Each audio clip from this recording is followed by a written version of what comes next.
Hi, everybody. I am Sue Hyatt with Big Purpose, Big Impact, and I have had the pleasure of being the summit host last week and this week. It's hard to believe that this is the last session for the 2020 summit. Makes me a little sad, and I think we've all had enough for right now. A lot of food for thought, things to think about. And we'll be back next year with another round of great speakers. So stay tuned for that. This has been an amazing week. All the different companies and their approach to purpose-driven business has been really inspiring to me. And hopefully it's also been inspiring for you. I think people have shared great tips and strategies, and also some of the challenges that they've faced that those of you that have already started a purpose-driven business or are thinking about it, you're going to face some of the same things. But what I hope you get is that there's a way through. You got to keep your eye on the prize and keep going. There's nothing you can't do without talking to people and doing a little research. So if you have something that's really pulling at you to do, I want to encourage you to stick with it. So in this last session, I'm going to be sharing something I'm really passionate about. So let me share my screen and we'll get started, and I'll tell you about that.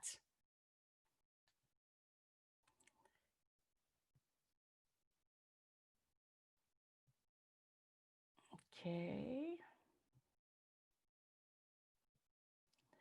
Too many things in the way here.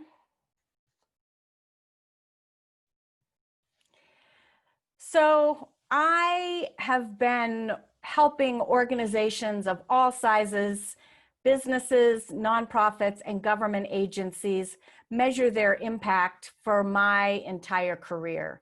One of the things that I'm hugely passionate about is figuring out and helping organizations figure out, how are they really doing? Everybody is set up an organization to achieve certain things, and it's important to have some information to know if you're actually making that happen or not. Everybody works too hard and puts enough heart into it that if you're not quite hitting it, you need to know that. And so the only way to do that is to really make the effort to be brave and figure out some ways that you can actually measure your impact. So I'm a strong believer that just doing good, sort of in the, I did good, nice finger painting deer, that's not enough.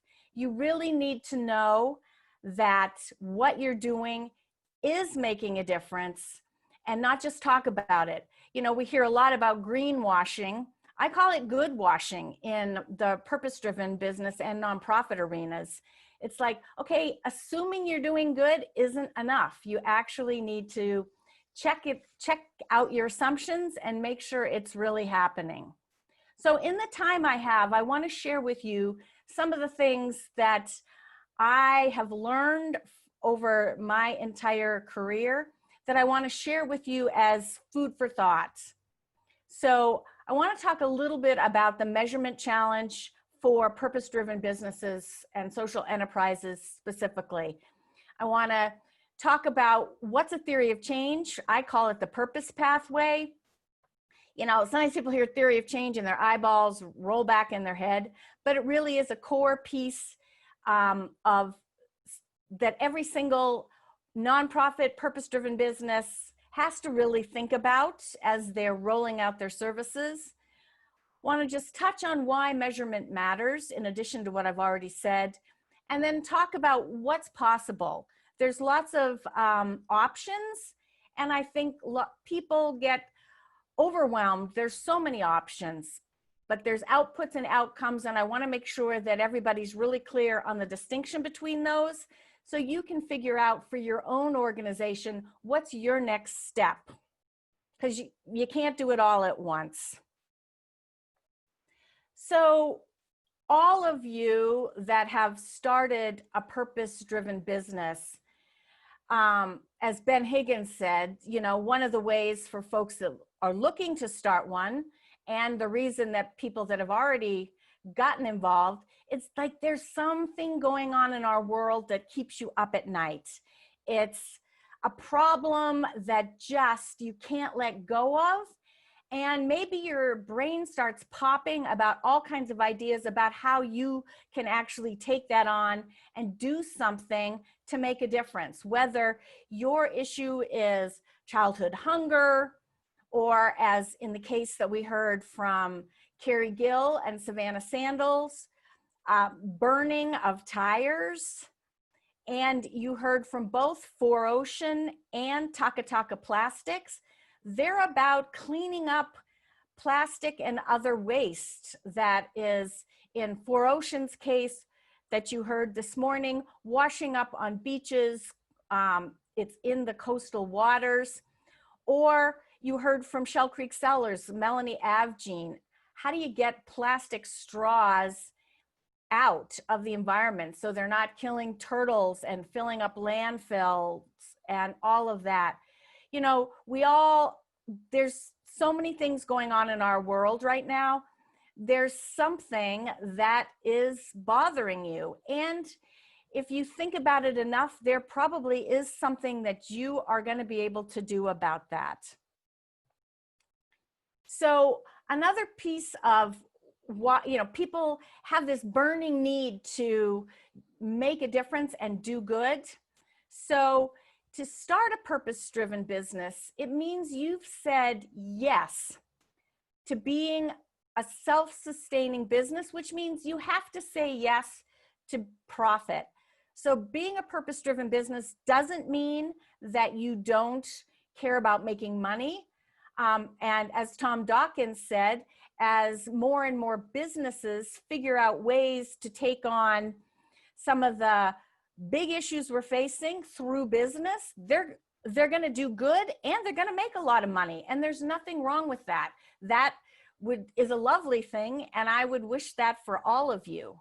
But I think what purpose-driven businesses have said no to, and I think you've heard that pretty clearly from folks like Nate Lapagard and other folks, is profit at all costs above paying attention to people and the planet. That's what purpose-driven businesses have said no to, because they've woven being good to people and or the planet into the actual DNA of their companies. So taking on starting or running a purpose-driven business is a huge balancing act, because not only do you have to do everything that a quote regular business would have to do, come up with great products and services and figure out who your customer is, how to reach your customer, everything that makes a business successful, you've got to think about that. Because as you heard Tiffany from One Hope Wine say, and David from Soapbox Soaps, you can't have a second-rate product, basically. You have to have a quality product these days. People might buy from you once or twice as doing you a favor, because you give back, or because you are a purpose-driven business, but that's not going to have customers stick with you for the long haul.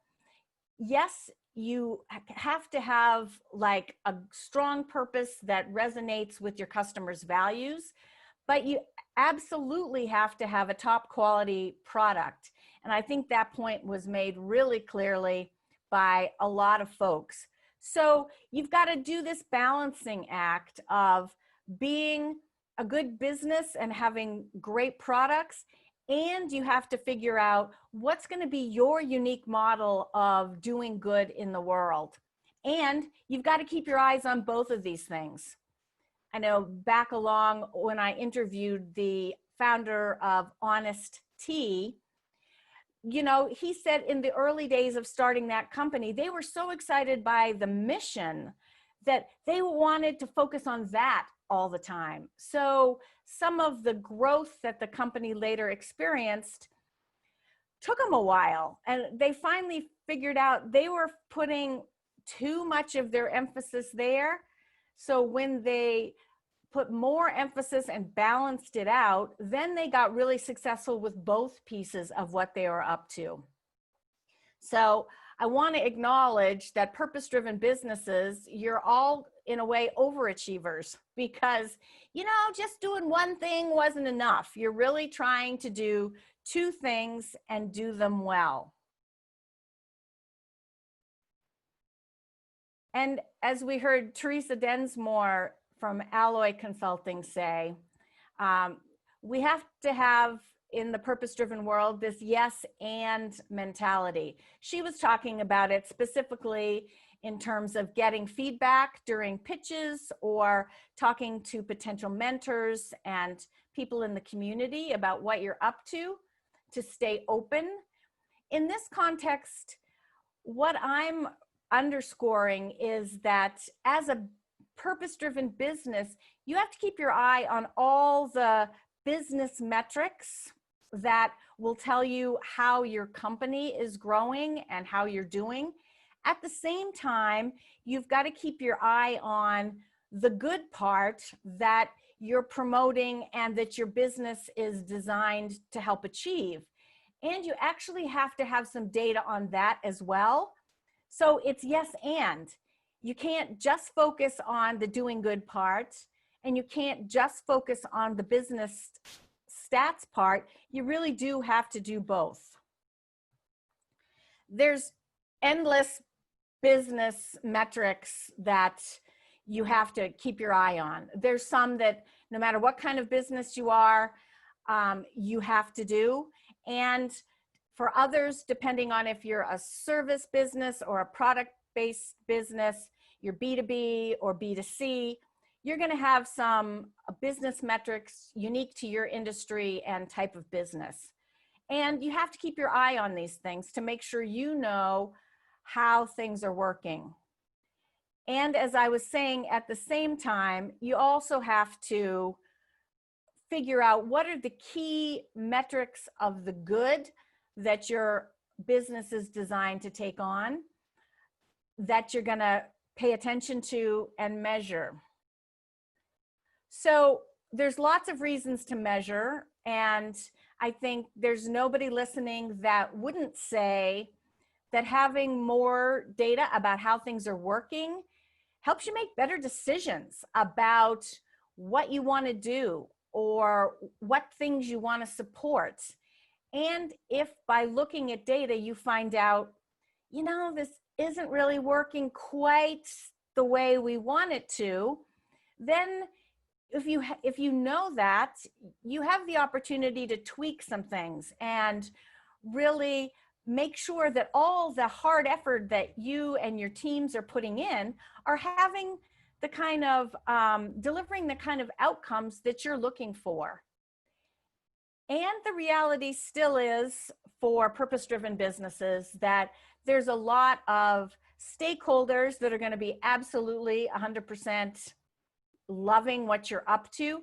And there's still going to be some people in your orbit, maybe some initial funders that, you know, you still have to convince them that you can be a good, profitable business and do good at the same time. And so you do need some data to be able to help make that case.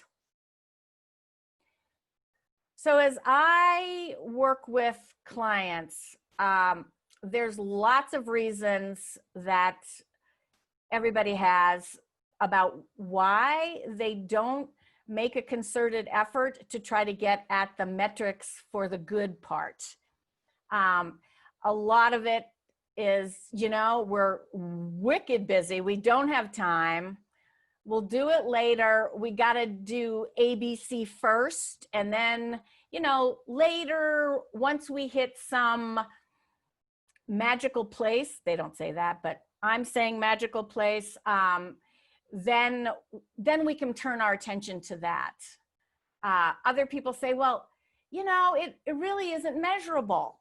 So what we're trying to do isn't measurable. And I'll challenge anybody on that one. you know, you have to figure out, and we're going to talk about this in a minute, what are the steps that lead to what your ultimate desired change is that you're trying to make.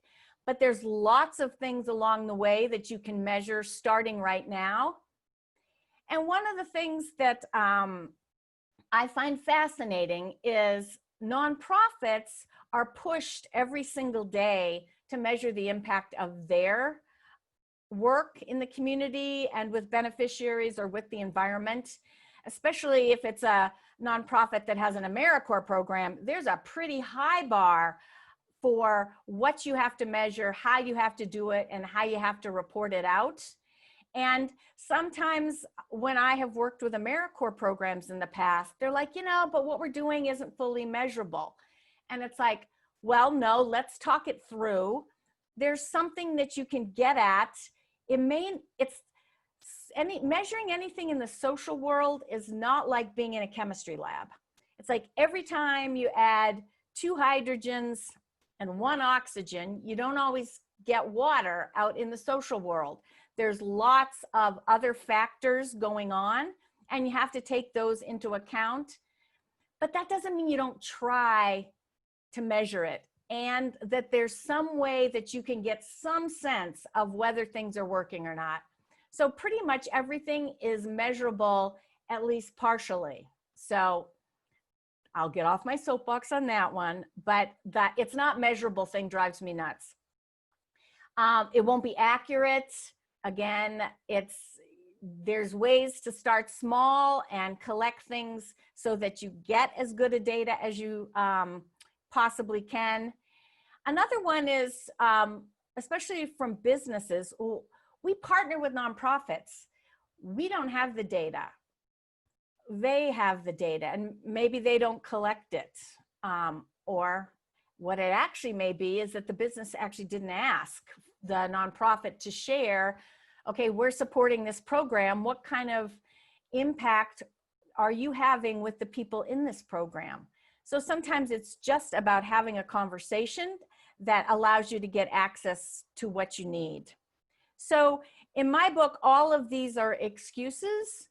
And, you know, I think because you've had courage to take on being a purpose-driven business, you got to push through it and figure out what's the best you can do. It may not be perfect data, but you can get information that you need to see how you're doing. And I think it's really, really critical.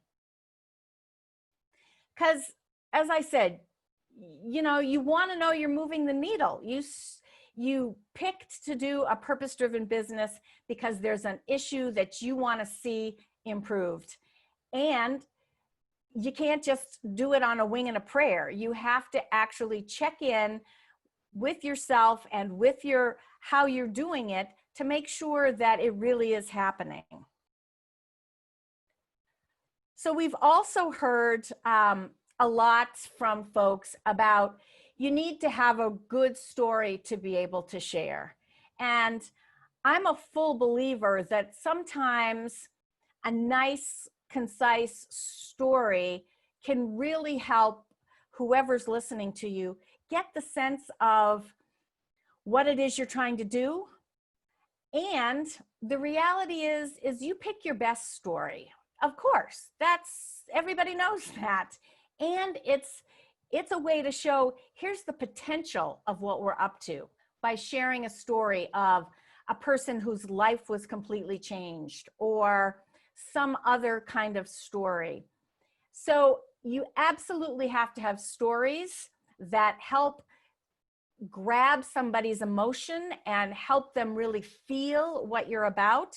But you also do need some basic data that helps show the more general impact that what you're doing is having and gives you some criteria that you can judge your own success by.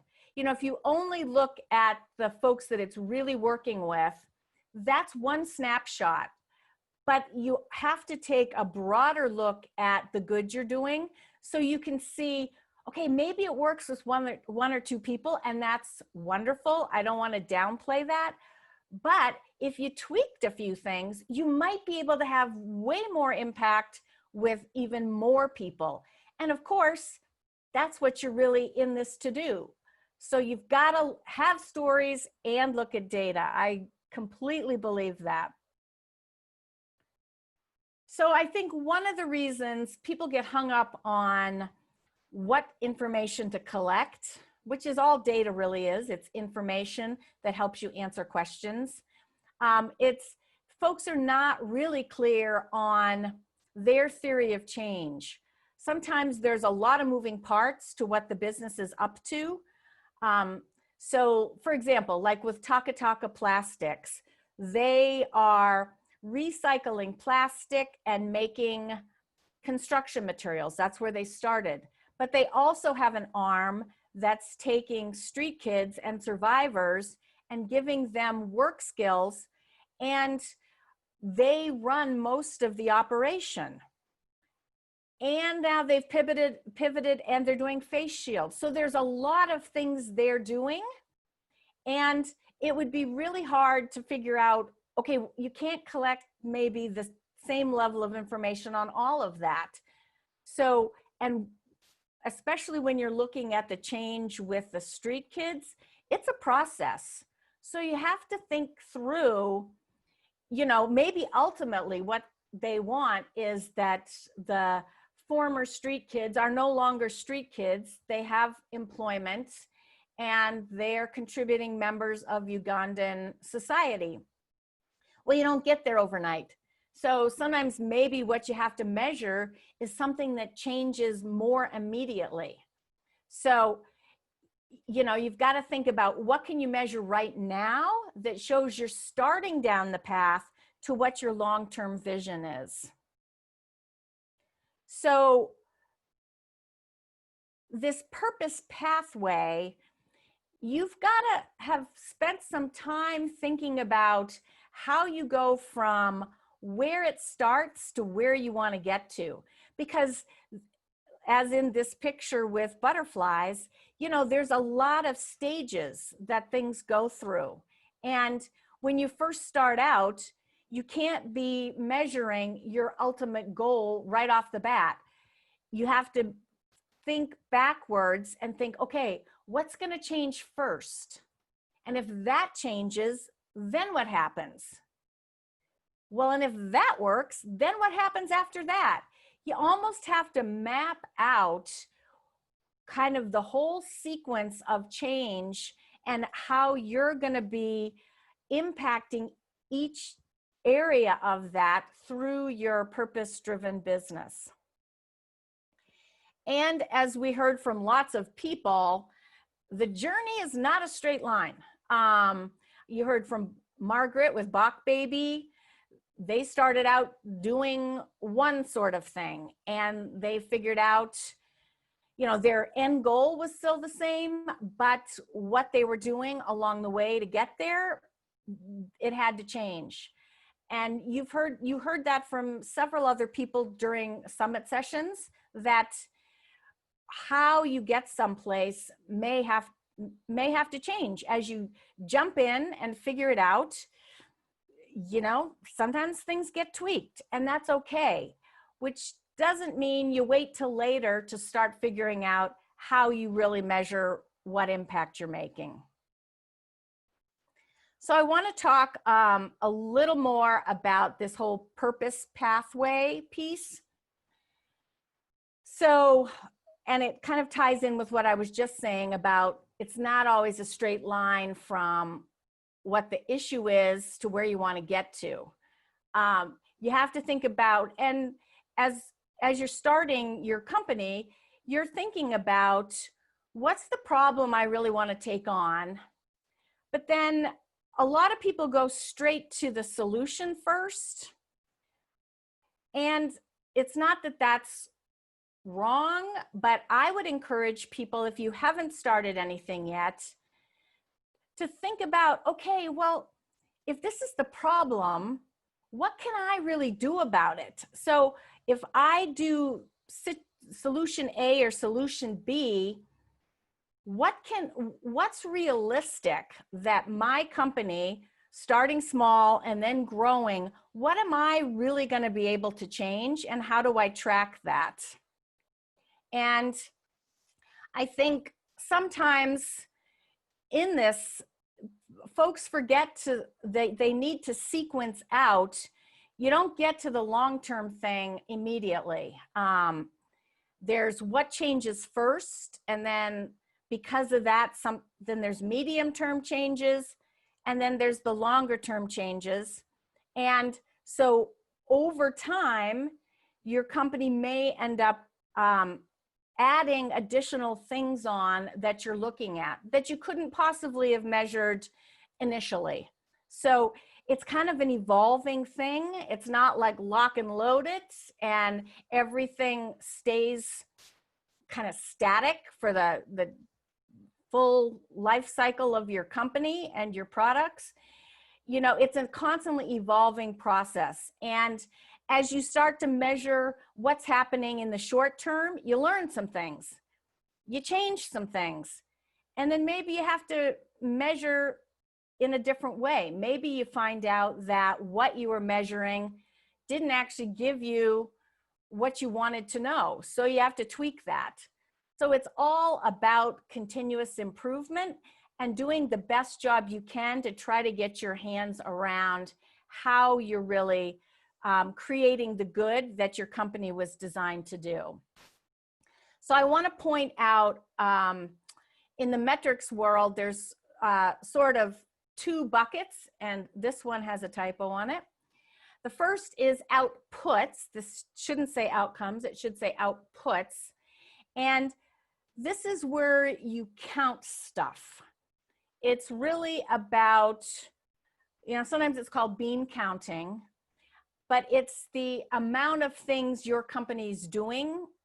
So maybe that's how much money you gave, how many nonprofits you have as partners, how many people either you served directly, number of disadvantaged folks you hired, how many pounds of plastic were collected, the number of trees planted, number of volunteer hours. I think a lot of times, and we're going to see some examples from summit companies in a minute, it's easier to get at outputs or the counts of what has happened. The harder piece is getting at outcomes, because sometimes those, as I was just saying, are more global and they're bigger picture, and they're like the ultimate outcome is often a very long-term big picture thing that is difficult to measure directly. So that's why you have to break it down into smaller bits and go for some of those, because going straight to, okay, did we make the water less polluted someplace? That's hard to get to out of the gate. So an outcome, what's different between an output and an outcome? An output really tells you something about the reach that your company and any nonprofit partners have.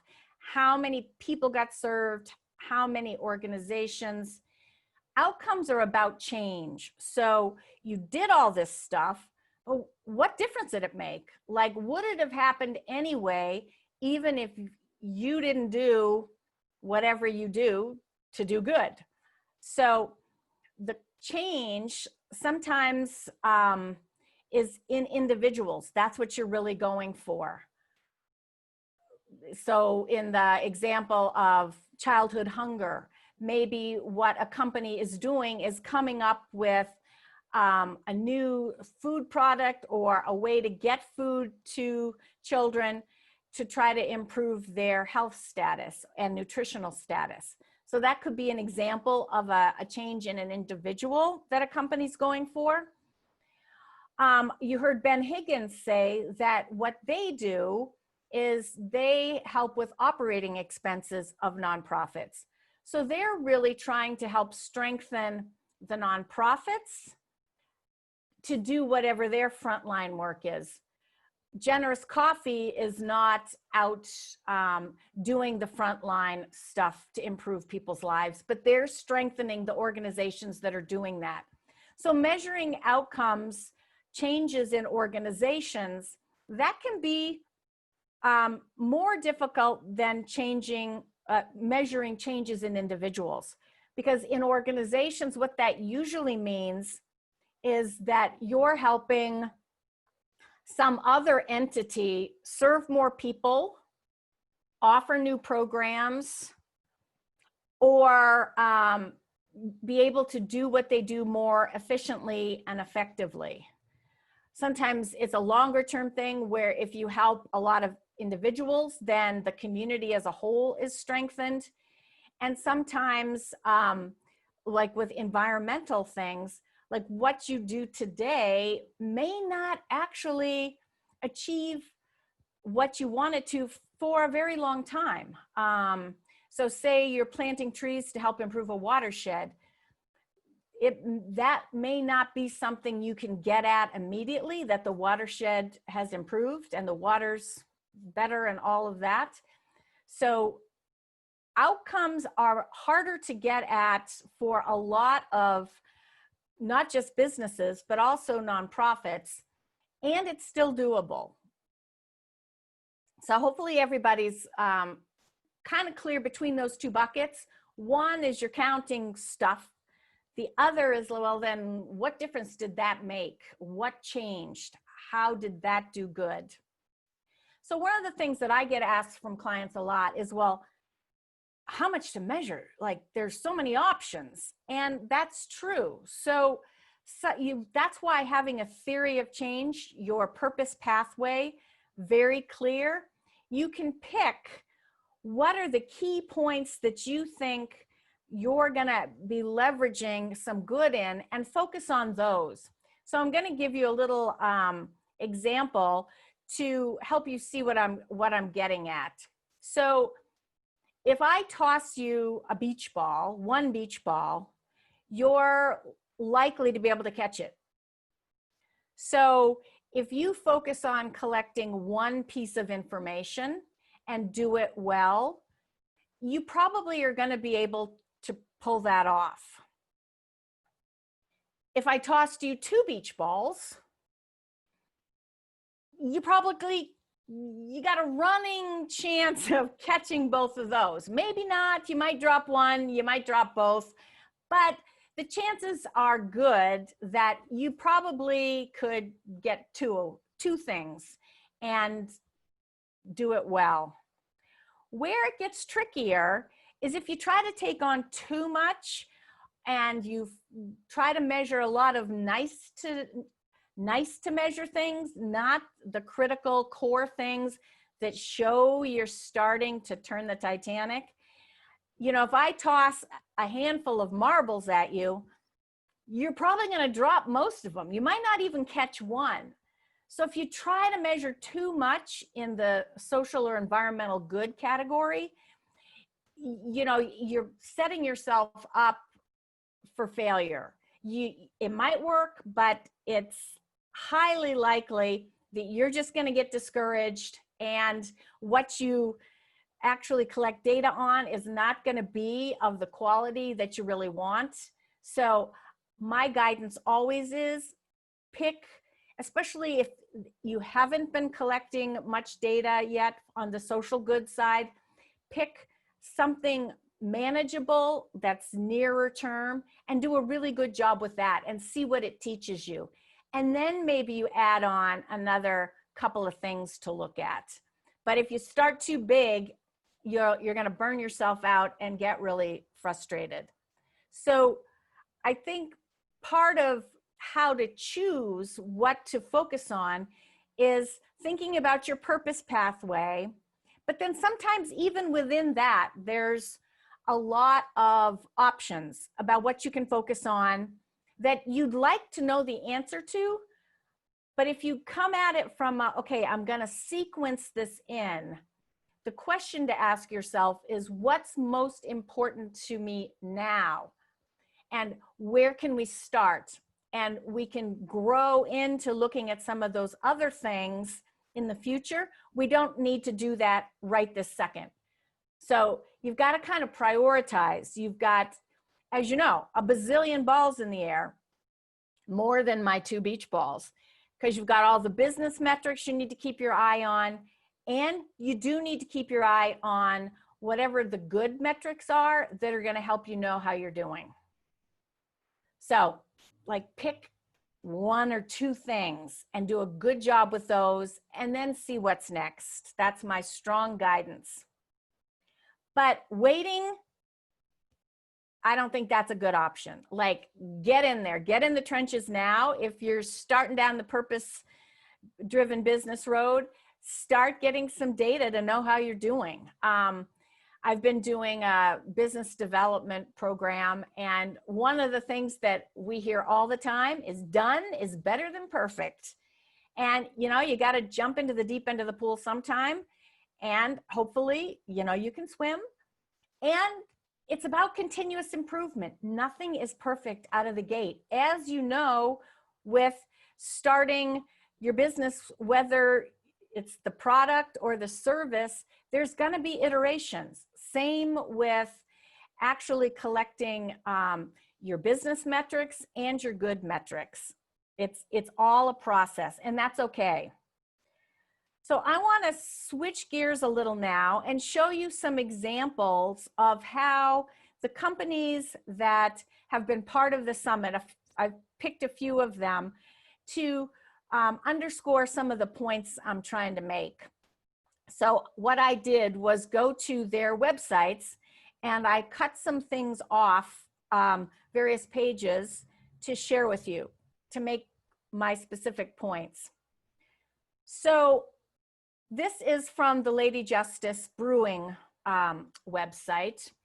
As you heard from Betsy Lay, they are an up-and-coming brewing company in Denver. They give 100% of their profits to local nonprofits that offer programs for women and girls. And the 3 co-founders, none of them work full-time yet with the company. They do have some staff, the brewer and others, but you know, they're still small and they're completely committed. Their whole purpose is great beer, better world. They're about giving back. So on their webpage, as you can see here, they're very proud and state clearly under our giving, we have given nearly $10,000 to over 30 organizations. So even if you're small and you're not giving multi-millions yet, you can still track, and you should track, how much money do you give, if you're giving money, to how many organizations, and keep a tally of those things so that you can do some comparable thing, whatever the dollar value is, to how many organizations. You know, I give Lady Justice credit because they actually give a dollar figure.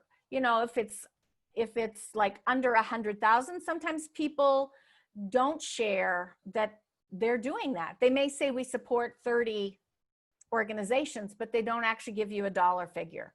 You know, I think it's what you're comfortable with, and I give Lady Justice credit that they actually put it out there. The other thing that they did that I think is great is they said they've given to over 30 organizations. The website, the webpage is long, so they go through and list who are all the nonprofits that they've supported. They give the name, they give a summary, and then they give a link to that nonprofit's website. So that's a way that they're able to leverage even more good, is by helping their customers know some organizations in the local community that they may not have run across in the past. So then like a customer like me might say, oh, I've never heard of Hope in Our City. I'm gonna check that out. Maybe I like what they're doing, and then maybe if Lady Justice is doing a special event for them, maybe I go, or I buy a special beer that's gonna support them. Or maybe I just go directly to Hope in Our City and support them myself. So I think this is a best practice. So Savannah Sandals also puts right out there, and you can see it's, halfway down the paragraph on the left. They're trying to make a difference with sustainability, and they believe in giving back, which we heard Carrie Gill talk about during her session. And they go on to say they donate 10% of net sales to what organization? And then this is an interesting example because they've picked, those of you that attended Carrie's session, they picked one organization to support, especially right now when they're still growing. And so they tell you what that organization is, what the organization does, and who the organization serves. So they're not necessarily saying we're supporting 700 children, but they're giving you an idea about their 10% of net sales are helping this nonprofit do what it's set up to do. So if you don't actually, and I think this is a common issue, when you cut a check, if that's part of the model you're doing, to a nonprofit partner, you often, unless you've set up some requests for how that money gets used, like we're going to fund scholarships, then it's like, okay, you funded 10 scholarships. So that's easy. Sometimes though, folks just write a check and for programming at the nonprofit, and they've screened the nonprofit, they know they're doing good things, and but they don't exactly know, okay, did my $5, how many kids did that really help? So giving some sense of the size of the organization and what they do is a nice way to, as a first step, to be able to say, we know that our resource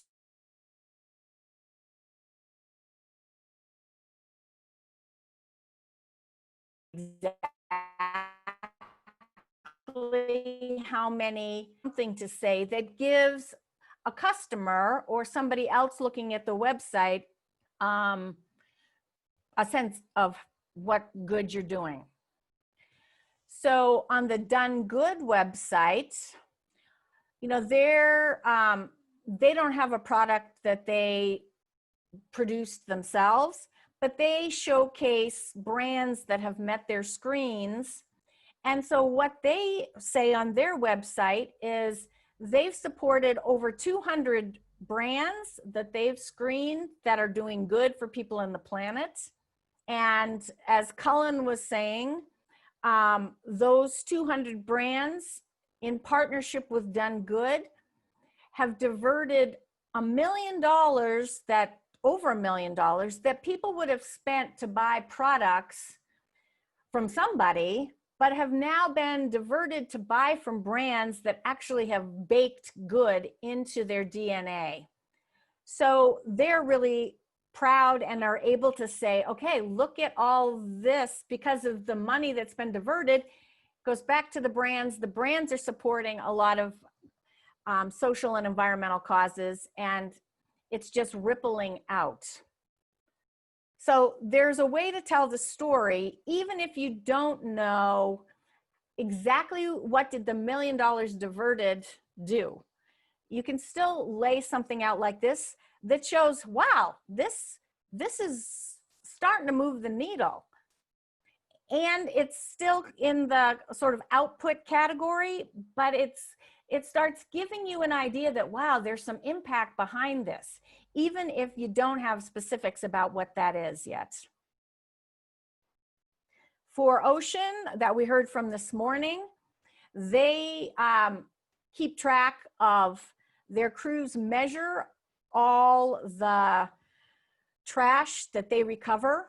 And as Alex said, they're almost to 10 million pounds of trash that they've pulled off beaches and out of coastal waters, which is a lot. And as you heard this morning, you know, there's an issue with they clean up, they go back, there's still more to do because more has come in. So they're doing, making an impact that's a short-term impact, but then they're now building out what they're doing to try to take on what are some of the causes of having all this plastic continue to show up on a beach, say in Haiti, and trying to figure out, okay, if there's no waste management so that people are just throwing bottles places and then they wash down to the shore, how do we extend past what our core thing is to be in dialogue to help some of those other things happen that ultimately will result in less plastic washing out into the water. And they've done a real, like, you can be really sure that this number, they didn't just make it up. They give, as Alex was explaining, really detailed instructions to their on-the-ground teams when they bring everything back to their headquarters warehouse, whatever location they're in. They weigh it all, and they've got strict guidance for how to record that. So you know that number's really solid. They've built that into what it is they're doing, so they're not later going, well, you know, we've done a lot. We've cleaned up 20 beaches. They actually have a real number to show. So the best practice here is if you don't have a way to track the good that your company's doing, think about what can you do, and maybe only do one piece, but do it well. So like I say, this, how much does the plastic and other waste weigh? That's a strong figure. They've got that one dialed in. Okay, I want to show you Soapbox Soaps. They put right on their homepage, like their mission is 1 bar or container of soap purchased is 1 donated. And David Simnick talked about how they don't just dump bars of soap. They then work with local cooperatives that hire women and partners so that they're not killing the local economy, but the equivalent of over 7 million bars of soap have been donated. So what they also do is give hygiene lessons. So you can see they say 6,000 hygiene lessons have been taught by their nonprofit partner ambassadors. Over 3 million lives have been impacted by the purchases. They've partnered with 30 women who help make the soap locally. So they're giving a lot of different numbers. So they're actually tracking a lot of things and not being shy about sharing those. So this is One Hope Wine that I'm also going to show you. So they've been around for 13 years, I believe it was, Tiffany told us. And a percentage of the price of every bottle of wine gets donated, and different bottles of wine support different causes. And they're very proud that they've now donated over $5 million to causes around the world. And so on their website, they actually say that. And then they talk about, they built a school, they funded clinical trials for breast cancer research, planted a forest, provided 3 million meals. So these are all great examples of outputs, things that they've done and accomplished. What you don't know is, well, what's different because of that school? But in lieu of actually having information about that, you know, I think we can figure out, all right, well, school, no school, obviously having a school is going to be better. And another step for them down the road might be to take start taking some key activities they do and look at the so what piece, like what changed because they took on this project. They are a company that has really grown based on having a wide range of causes that they support, which is different from some other folks that we heard from during the summit that picked a specific or a small handful of nonprofit partners. I think it's easier to get your hands around what's changing when you're working with fewer people. When you're working with the number that One Hope Wine is, it's a massive project. But let me show you a few of their other pages. So hopefully you can see this. When you go into our impact section, they keep really good count of their outputs. So they can say 11,382 local nonprofits were supported from One Hope Wine hosted events, and that 4,500 cause entrepreneurs, which is their term for their on the ground folks that have bought into their mission and like their wine and are running a business. They know exactly how many of those there are. This figure may be a little old because Tiffany's talking, especially after COVID, that number's gone up to like over 5,000 now. And then if you drill down on one of their major buckets of causes, what they're able to say is over on the left-hand side, with the wine that is dedicated to ending childhood hunger, over 3 million children were provided with meals. The wine that supports ending bullying, almost 6,000 got crisis text counseling. LGBTQ youth, almost 3,000 got supported through a crisis helpline. And then children with autism got special therapy, almost 4,000 of them. So what we don't know is how did that therapy help children with autism, but it's awesome to be able to say we've helped nearly 4,000 children. So I think what I'm trying to say is make sure you're counting what you're doing as a first step, and keep your eye on, if you've got a narrower landscape than maybe One Hope Wine, what is it you can get your hands around to help really look at what's been the impact, what difference it made. But as an absolute place everybody needs to start is just counting what you can, because it starts telling the story. And then I'm sure they have some specific examples that Tiffany and other folks tell. And it encourages people to want to be more involved and stay as customers because they appreciate what the company's up to.